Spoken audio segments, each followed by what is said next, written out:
I just took a much needed shower. It had been a while with everything going on. So I wanted to come on and do a quick little update. Since yesterday, my son had to go back to the emergency room, which was not on the itinerary. Not that it's ever on anyone's itinerary. But yesterday, my son had just the post-emergency room visit follow-up with his pediatrician. My husband had to take the day off because the pediatrician blocks off certain appointment times for something like a hospital discharge visit or an emergency room post-visit. And they're smack in the middle of the day, of course. And we found, like, it's not that we were berated at the pediatrician's office, but they were like, why didn't you come in the day after? That's the policy. But the ER doctor we saw last, not from yesterday, but previously, said, go see your pediatrician once, like after Wednesday. And that's what we did. Anyway, so we thought that the pediatrician visit would just leave us with like referrals to like an allergist or someone to discuss his serum sickness after amoxicillin, but that wasn't even spoken about because his heart rate at the pediatrician was like 154. Now, I didn't go with my husband to the pediatrician. My mom was having an arthritic flare-up with the wonky, rainy, pouring weather we've had, so I stayed home to help her. I've never really felt like the sandwich generation until yesterday. And we just had thought it was going to be a fairly simple pediatric follow-up. And then my husband is calling me saying I have to take him to the emergency room because of his heart rate being so tacky, as they call it. The pediatrician needed to know why that was happening, because when he was last at the ER, before yesterday, the previous time, it was, it was high because he was in pain and he was inflamed and he was, getting an IV drip and everything, and they took forever to find his veins because he was so inflamed. It took 2 hours. So it was elevated, but it's still elevated. And the pediatrician called some of his pediatric cardiologist colleagues who had no availability to see him yesterday, so said, you got to go back to the ER so that they can investigate. And he called ahead to the emergency room, and it was the same one we went to because the options of an emergency room with a pediatric ER are slim by us. We had one of two options, so we went back to the one we went to originally. I didn't. My husband and my daughter was with them because thought it was just going to be a simple visit with the pediatrician, and she wanted to keep her brother company, and ended up keeping him company at the ER. And I'm home losing my mind. And they did an IV drip with saline and electrolytes because the ER doctor was thinking maybe it's elevated because he's dehydrated. And little does he know, even though my husband told him, my son drinks water like he puts influencers to shame with their Stanleys. It's like he's a fish. And was hoping that was the reason for his elevated heart rate. They did an EKG and a chest x-ray. Everything came back perfect.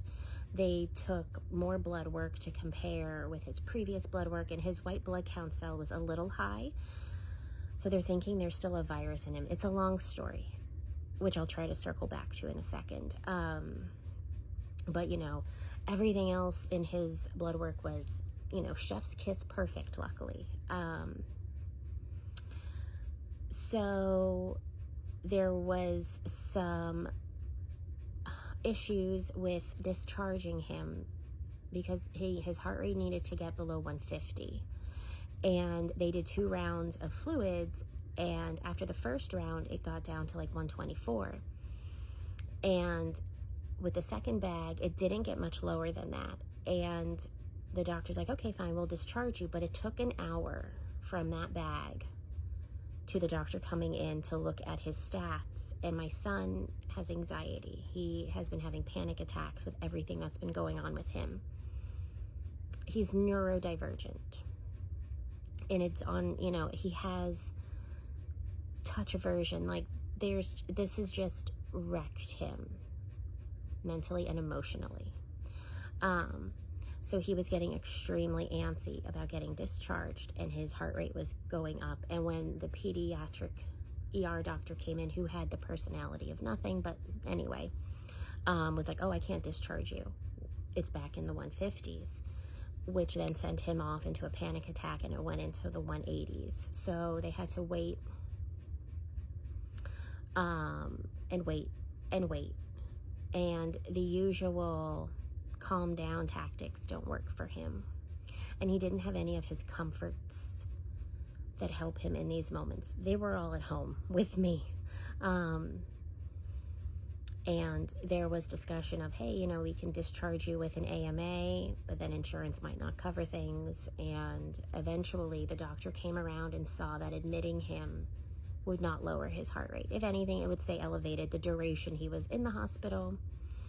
And,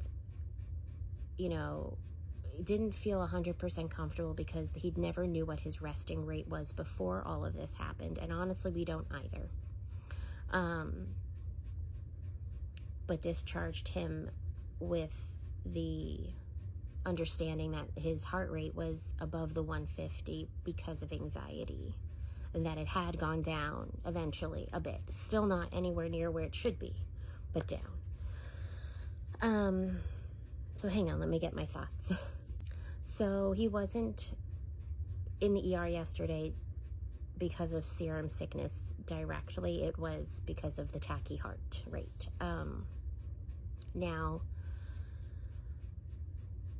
is he still possibly fighting serum sickness? Yes. Is he going through a steroid withdrawal? Yes. Is there a virus possibly still in his body? Yes. Can I go into much detail other than that? No. I want to. I don't like vague posting. But until I get more information about some things, and some things that we need to do that I don't want to botch up by posting anything publicly, I have to leave it vague. And I don't want to, because the information that I have to share, I think, is very important to share, and I want to, because I want other people to know, other parents to know, other people just for themselves to know. And maybe most people know this, but anyway, there's probably some that don't. But that's pretty much all I can say. But I hope that I can post information and share a video detailing what has happened that I can't talk about right now. So on Wednesday, we call the pediatrician, again, as per the ER, to say, what do you want to do now? Yeah. He's essentially on bed rest through tomorrow, just to keep his heart rate in check. And then through the week, it's like light movement. Like we're not taking him to a park type of deal. If he were in school, I would be keeping him home type of thing. It's supposed to be really nice weather tomorrow, so we can do like a light walk outside, because he's had no fresh air other than walking to the car to go to the doctor. But like, up and down the street type of thing. But yeah. And then if he feels his heart rate and stuff, he has to, take it easy. And he did this afternoon while playing a computer game. And I startled him saying, okay, we got to rest. And I apologized, because the last thing I want to do is startle him and then make him not feel comfortable to tell us if he does feel his heart pounding, So I apologized, and we talked about that. And I have a normal rapid heartbeat. I've gone through tests and cardiologists as a child, and nobody knows why. So I feel for him. But ironically, I grew up with parents who at least didn't show that they were concerned about it. So yeah, hopefully we're done with ERs and we follow up either just with specialists, because this has felt like a house episode. And ironically, one ER doctor was like, this might be lupus. And I'm like, do we have to really channel our house? But okay, but that's the update. Thank you all so much for your well wishes and your positivity and your thoughts and your prayers, and I really do appreciate it. So yeah, I'll talk to you later.